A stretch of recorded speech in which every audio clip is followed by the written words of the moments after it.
Mel Gibson finally said the words he had refrained from saying for over 40 years at the age of 70. Hollywood never wrote about the lady he referred to as the love of his life. She was neither a model nor a co-star. Long before anyone knew his name, it was Robyn, the reserved dental nurse he had met in a shared home in 1977. After everything that transpired, why did he finally confess? Following the scandals, the largest payoff Hollywood had ever witnessed, and the divorce. What did he acknowledge regarding the actual year of their divorce? At last, the truth is being revealed. In 1952, Robyn Denise Moore was born into a poor working-class household in Adelaide, South Australia. Growing up in a typical area, she attended a nearby high school before enrolling in a nursing program because her parents were strong proponents of education. Diligence. Adelaide itself was going through poor economic times, and life was not glamorous. She thus learned early on what it meant to persevere in the face of tight and burdensome circumstances. She was receiving full-time training as a dental nurse by the middle of the 1970s, assisting with extractions, fillings, and other procedures in busy clinics. She had a clear and unbiased perspective on life because many of the individuals she treated could hardly afford medical care. She seen suffering firsthand, she witnessed anxiety firsthand, and Robyn learned how to be composed, helpful, and compassionate in a society where people seldom had enough money and frequently had too many issues. At the time, no one realized how important that aspect of her life was. She wasn't wasting her youth or hoping that good fortune would find her. In order to pay for rent and other necessities, she was working long hours and frequently staying up late. She continued to work in clinics, sometimes finishing at 10 or 11 at night, while others her age went out. She was living in a shared house in Adelaide in 1977, sharing expenses with other young professionals and attempting to make the most of a modest life. However, a different aspect of her was subtly awakening even throughout those exhausting hours. She would listen to radio voiceovers on a tiny tape player all night long, captivated by the way a single voice could transform an inanimate object into something living. Commercials, cartoons, and short stories on television all tugged at her. As a result, even though she spent her days as a nurse, her creativity was already shifting. Her work with ill youngsters was also making a lasting impression. She spent time consoling scared, hurting, and often terminally ill youngsters. She grasped their hands. She read aloud to them. When dread made everything seem larger, she kept close to them. She learned something straightforward and enduring from those experiences. That a person's darkest experiences could be made brighter by even tiny gestures of kindness. Later on, that same emotion would influence her charitable endeavors and her long-standing involvement with children's causes, particularly the type of work that aims to cheer up youngsters who are dealing with dreadful illnesses. Therefore, the deeper aspects of her character were already being developed in those clinics, those chambers, and those long, peaceful hours when no one was around, even before celebrity touched her life. Then, in 1977, she met Mel Gibson while still living in that shared house and juggling her career and personal aspirations. He was still a long way from being the worldwide celebrity he would eventually become, having just wrapped up filming Mad Max. He was merely a young actor attempting to establish himself at the time, performing modest roles in stage work with the hopes of something more significant. She was a full-time dental nurse who came home exhausted and frequently hurt from standing all day. She wore simple uniforms and led a life that seemed very different from that of a celebrity or movie set. However, they clicked fairly instantly when they were in the same building. Humor, common ancestry, and the feeling that they were both just starting something brought them together. According to one account, he knocked on her house one afternoon and asked for sugar. And in her small kitchen, what ought to have been a brief exchange became a lengthy one. They spent hours conversing. They ate toast while sitting on the floor and talked candidly about their ambitions, dreams, and the kind of future they both desired but had not yet attained. He discussed performing in movies. Grounded and astute, she listened while allowing herself to savor the peculiar thrill of his vitality. Something insignificant at first turned into something significant. Quietly hidden from notice and rumors, their bond grew stronger. Oh. Furthermore, Neither the scope of his work nor the complexity of their future relationship were evident in those early days. Their relationship remained largely private as it developed during 1977 and 1978. Her family was devout, and there were concerns about the performing profession and its potential. Mel was starting to take on additional jobs at the same time, including Summer City, which meant he was getting a little closer to his ideal profession. While this was going on, Robyn continued to do regular tasks and lengthy shifts, but she made space for him. When she could, she went to sets on the weekends, brought food, observed rehearsals, and kept a low profile. She never showed up to steal the show. Because she had faith in him, she was present. She did things that way. She gave her support without raising any objections. Then gradually, Robyn started making a change of her own as Mel was gaining traction as an actor. She began shifting from dental assisting to voiceover work about 1978, pursuing a talent that had been simmering inside of her for years. The changeover wasn't really dramatic. One little session at a time, it was unpredictable and low-paying. Early employment paid very little. She occasionally received as little as $50 or $60 for a session. Nevertheless, she continued. Her clear, serene voice, which had been molded in part by years of softly addressing anxious patients, proved to be quite valuable. She began receiving radio commercials, brief TV appearances, and narration jobs pertaining to hygiene. She worked as a freelancer all the time, taking on everything she could, and the money she earned kept her life stable. Mel's early gigs and theater jobs weren't always lucrative. Not only was the work itself significant during that time, but so was the manner in which she carried it out. She was constructing something out of nearly nothing. One meeting resulted in another. One interaction sparked another. She picked things up quickly, adjusted quickly, and quietly established a reputation. She soon began experimenting with animation and character voices as well. There were indications of what she would eventually become famous for even in those early attempts. She had the ability to soften, lift, bend, or make a voice seem amusing. She could use sound alone to generate personality. What had begun as an interest in the middle of the night was becoming into a true craft. All of this was taking place at the same time that her personal life was getting more serious. She and Mel were more than simply two young individuals yearning for brighter times by the end of the 1970s.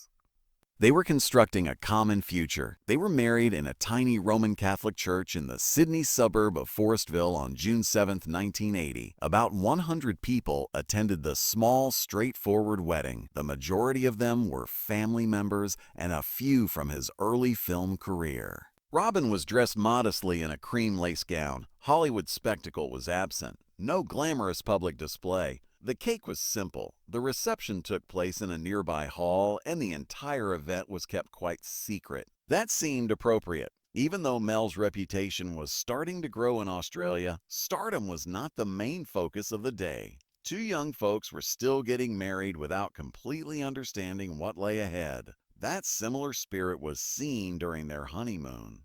They didn't depart for an opulent getaway. Moving between Sydney beaches, living in inexpensive motels, eating modest meals, and discussing the future, they remained close. They pondered how rapidly life might change if the proper opportunity presented themselves while they strolled, swam, and sat on piers at dusk. It was already a possibility. Mel's career was starting to take shape. His life was moving more quickly. Robyn, too, who had worked hard for years to create herself, suddenly found herself adjusting to marriage with a guy whose career was beginning to take off. She became aware that she couldn't hold everything at once in the same manner at the beginning of 1981. It was too much to juggle a full-time nursing position, her own creative endeavors, and her husband's burgeoning acting career. As a result, she gave up her full-time nursing career to devote more of her time to helping them create their new life. It was not a passive form of assistance. She worked on audition recordings, read lines with him, and assisted with scheduling. She was integrated into the background machinery. She frequently worked in the background, creating the circumstances that enabled him to appear in front of the cameras. Motherhood followed, which made everything even more cohesive. On November 24, 1980, Hannah, their first child, was born. Mel was overseas filming at the time, and life had already started to suddenly split into two different universes, one private, one public. After Hannah returned home, the apartment was divided into a workspace and a nursery. Robyn would set up a nearby tape recorder, read lines into it, switch up her voice for different parts, pause to nurse the infant, and then resume the recording. She combined ambition and concern into one area. There was nothing distinct. That's what made her life so remarkable in those years. She wasn't living a single part at a time. They were all living together. Additionally, her story is more intriguing than the standard version because of this. She can be easily reduced to Mel Gibson's pre-famous wife. However, it omits too much.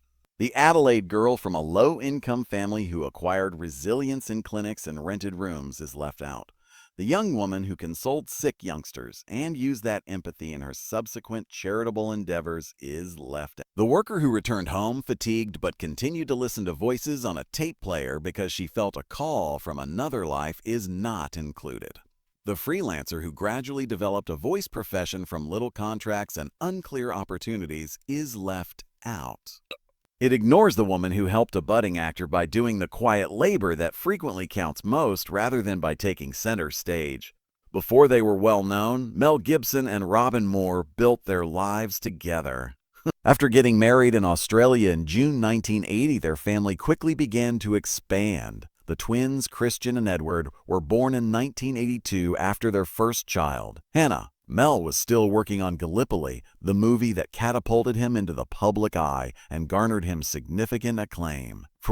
Robyn was handling everything at home while his career was taking off. She was managing the house, taking care of very young children, and managing the burden of instant celebrity. Mel alternated between employment, interviews, and public appearances throughout this time. His life was becoming more accessible. Hers was tightening into infinite duty, long days, and short nights. As the years passed, that trend only became more pronounced. By the time William was born in 1985, Mel's momentum had grown significantly.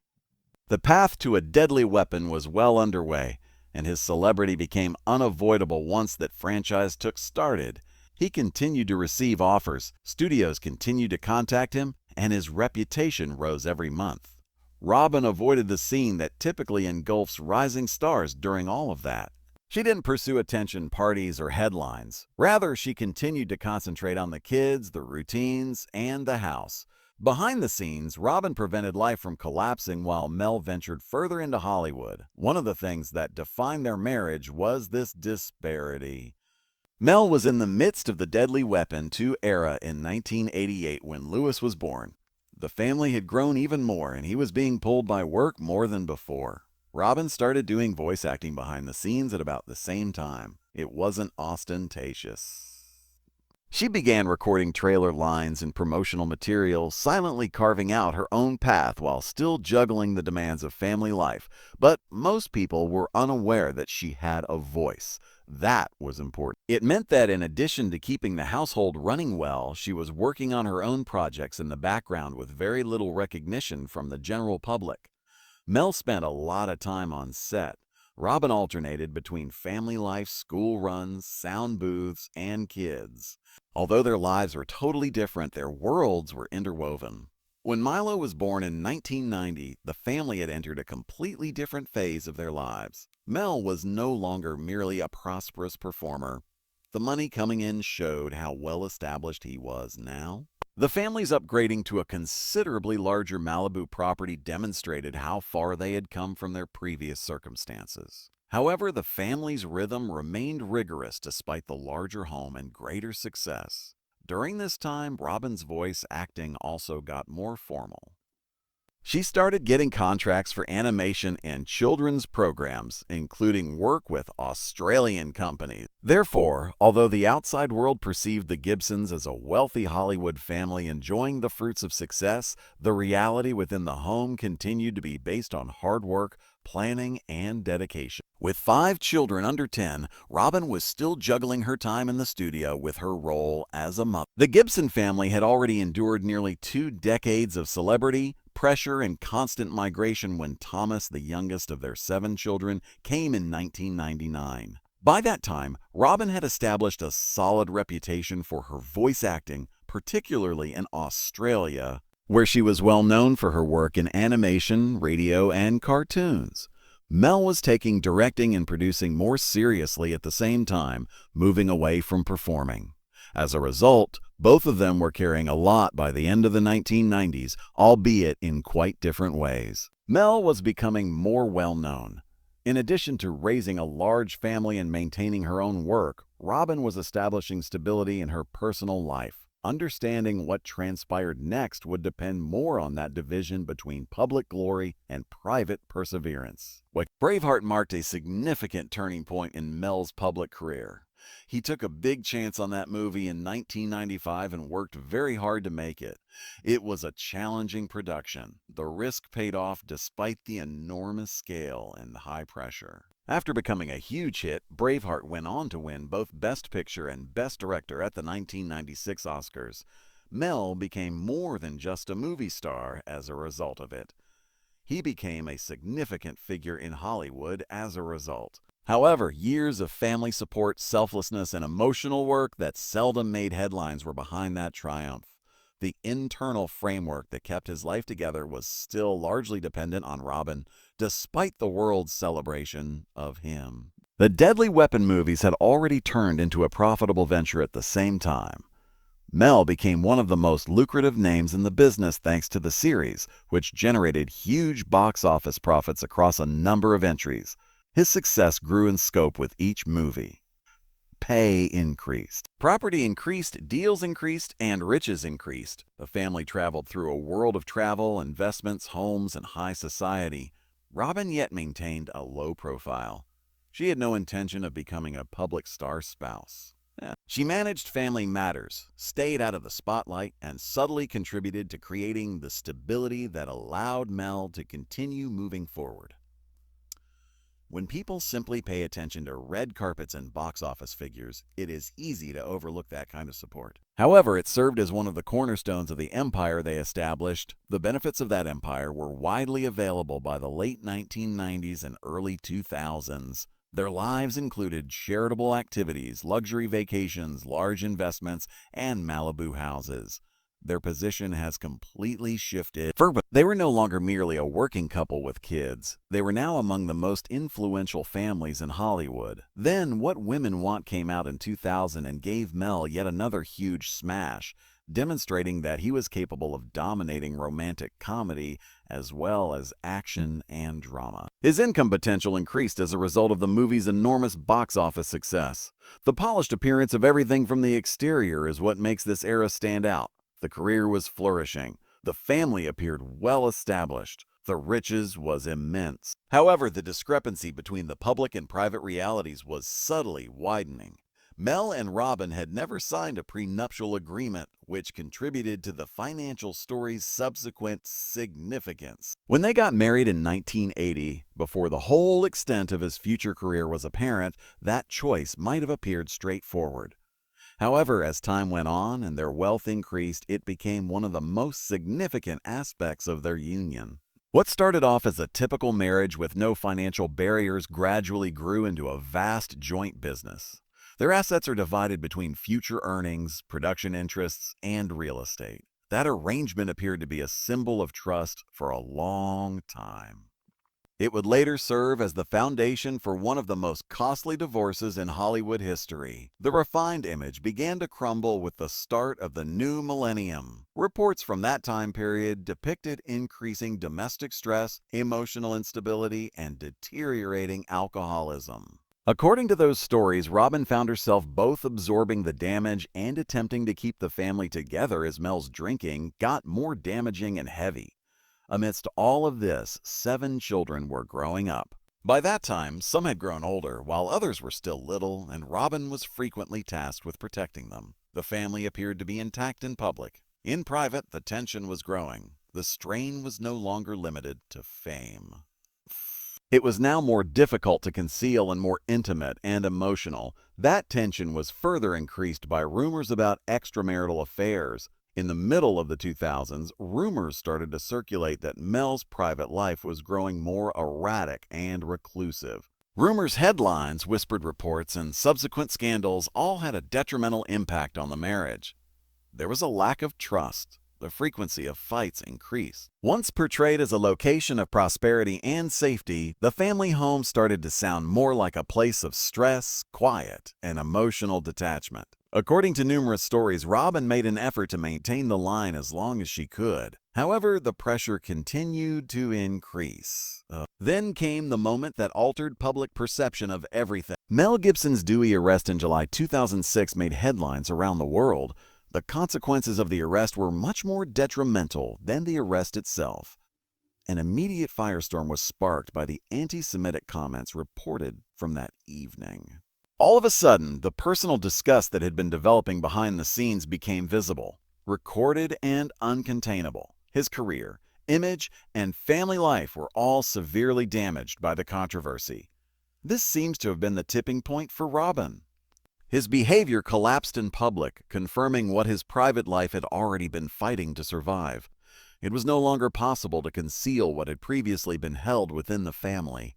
Separation became a reality after that. When Robyn filed for divorce in 2009, the separation date referred back to the time immediately following the 2006 breakdown, indicating that she had finally made the decision to end the marriage. Their marriage was no longer being held back by shared success, history, or children after more than 30 years of marriage. Too much damage had been done. The financial stakes were very high because there was no prenuptial agreement.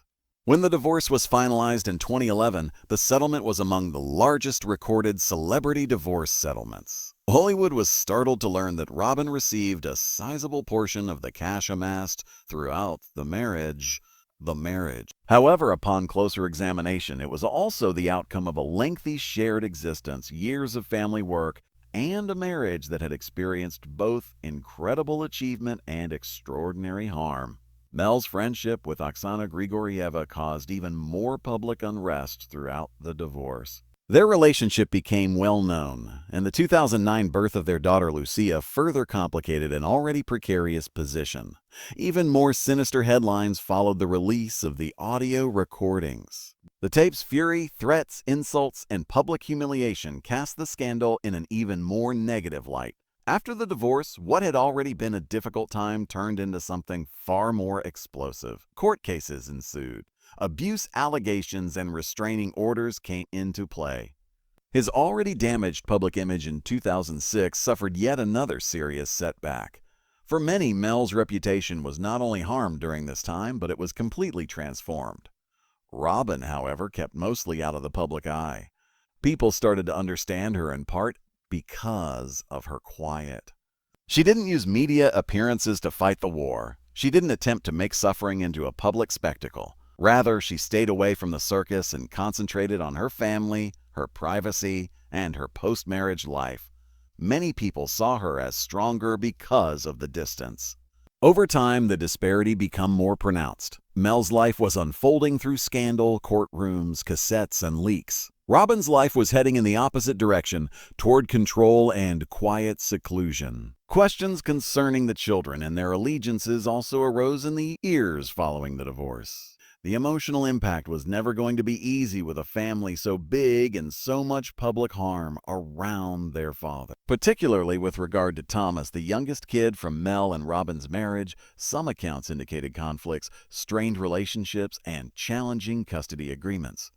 The general truth is simple to comprehend, regardless of whether all those tales were entirely true or not. A family that had grown up surrounded by notoriety, wealth, scandal, and public breakdown was never going to escape it unscathed. The marriage may have officially ended with the divorce, but the emotional cost persists. By 2016, Mel was talking more candidly about how alcohol had ruined his marriage and family life. He expressed regret in his remarks from that time, and at times he acknowledged that his actions had seriously harmed Robyn's life.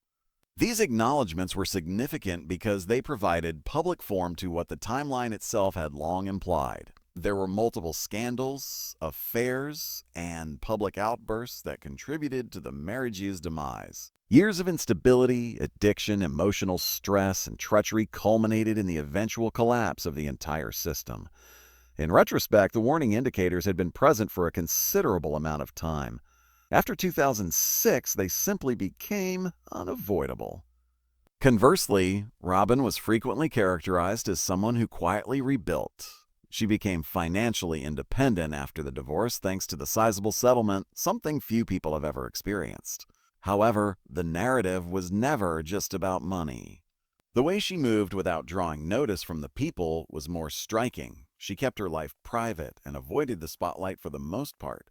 They were better recognized by distance than by sound. That quiet somehow became a part of her strength. Robyn appeared to move farther away from the instability that had previously characterized their shared life, while Mel spent years attempting to recover from scandal, career harm, and emotional ramifications. Later, Mel started dating Rosalind Ross, and the two of them welcomed a son, Lars, in 2017.